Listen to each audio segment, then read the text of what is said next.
आगे बढ़ेंगे जहां झारखंड में इंडिया गठबंधन बड़ी रैली करने की तैयारी में जुटा हुआ है। 21 अप्रैल को इंडिया गठबंधन उलगुलान रैली करने जा रहा है।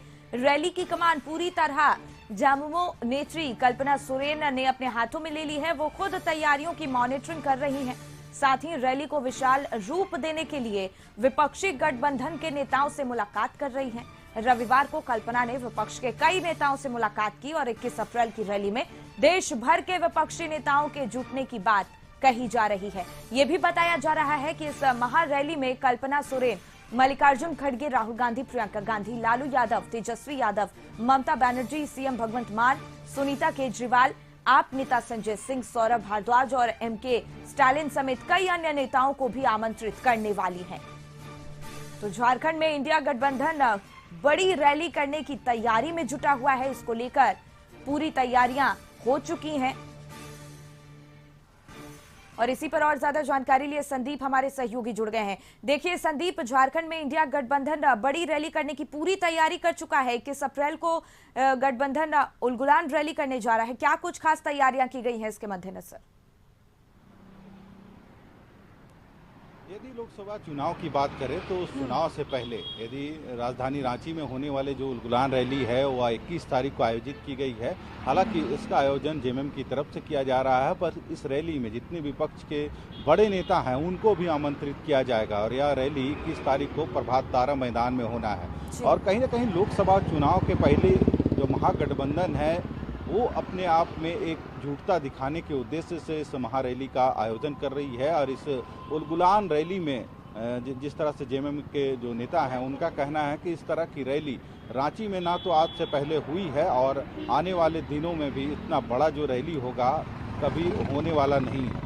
और इस रैली में यदि बात करें तो कई लोगों को निमंत्रण भी दिया जा रहा है जो विपक्ष के बड़े नेता हैं, चाहे लालू प्रसाद यादव की बात करें, ममता बनर्जी की बात करें या फिर मल्लिकार्जुन खड़गे जो कांग्रेस के अध्यक्ष हैं, तो इन सभी को भी इस रैली में आने का निमंत्रण दिया जा रहा है। हालांकि इसको लेके जेएमएम कार्यालय में कल्पना सोरेन ने जिले से आए कार्यकर्ताओं के साथ बैठक भी की थी और इस रैली की रूपरेखा जो है वह तैयार किया जा रहा है कि इस रैली में किस तरह से वे विपक्ष को एकत्रित करेंगी और जो मोदी सरकार है उसके खिलाफ जो आंदोलन है उसका बिगुल फूंका जाएगा। हालांकि देखा जाए तो जिस तरह से हेमंत सोरेन की गिरफ्तारी हुई है या फिर दिल्ली के मुख्यमंत्री अरविंद केजरीवाल की गिरफ्तारी हुई है, इसको भी पार्टी इस रैली में इस मुद्दे को भी शामिल करेगी। और इससे पहले भी कई बैठकें हो चुकी है और कल भी इसको लेके महागठबंधन के जितने भी घटक दल हैं वे सभी कल्पना सोरेन के साथ बैठक हुई थी और उस बैठक में सभी कोई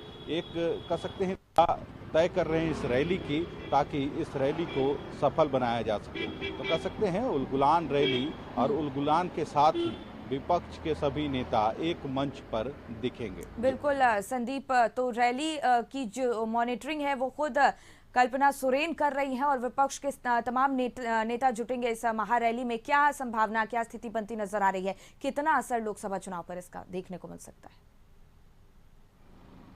जी, लोकसभा चुनाव यदि झारखंड की 14 सीटों को देखा जाए तो 14 सीटों पर प्रत्याशी फिलहाल तय नहीं हुए हैं और कुछ पार्टियों ने, चाहे कांग्रेस की बात करें तो कांग्रेस ने अपने 3 उम्मीदवारों की अभी तक घोषणा कर दी है। वहीं जेएमएम की बात करें तो जेएमएम की तरफ से भी दुमका और जो गिरिडीह है वहां से प्रत्याशी घोषित कर दिया गया है। भाकपा माले की तरफ से भी विनोद सिंह को कोडरमा से प्रत्याशी बनाया गया है और राजद ने भी पलामू से ममता भुइयां को प्रत्याशी बनाया गया है। ऐसे में गठबंधन का यही कहना है कि यहाँ पे 7 चरणों में इस बार पूरा लोकसभा चुनाव हो रहे हैं और झारखंड में चौथे चरण से इसकी शुरुआत होगी। जो चौथा चरण है, 5वां, 6ठा और 7वां चरण में 14 लोकसभा सीट के लिए वोटिंग होने हैं। तो ऐसे में जो प्रत्याशियों की घोषणा जिस लोकसभा की नहीं हुई है, बहुत जल्द ही वहां से भी प्रत्याशियों की घोषणा हो जाएगी और महागठबंधन या कोशिश कर रही है कि इस बार 14 में से 14 सीट जीतकर वे महागठबंधन के खाते में लेके आए। वहीं दूसरी तरफ यदि देखा जाए तो बीजेपी का भी यही दावा है कि इस बार 14 में से 14 सीट बीजेपी भी जीत तय करे। हालांकि दोनों पक्ष और विपक्ष दोनों दावे कर रहे हैं कि 14 सीट जीतना है, पर देखना होगा इस बार चुनाव में जनता का क्या मत होता है और किसके साथ जनता खड़ी होती है। हालांकि विपक्ष भी एकजुट नजर आ रहा है। रही वजह है कि उलगुलान रैली के साथ कह सकते हैं शंखनाद होगा इस लोकसभा चुनाव के लिए और सभी विपक्षी नेता एक मंच पर दिखें, इसकी भी तैयारी पुरजोर तरीके से चल रही है। जी बिल्कुल संदीप, बहुत बहुत धन्यवाद आपका तमाम जानकारी हम तक पहुंचाने के लिए।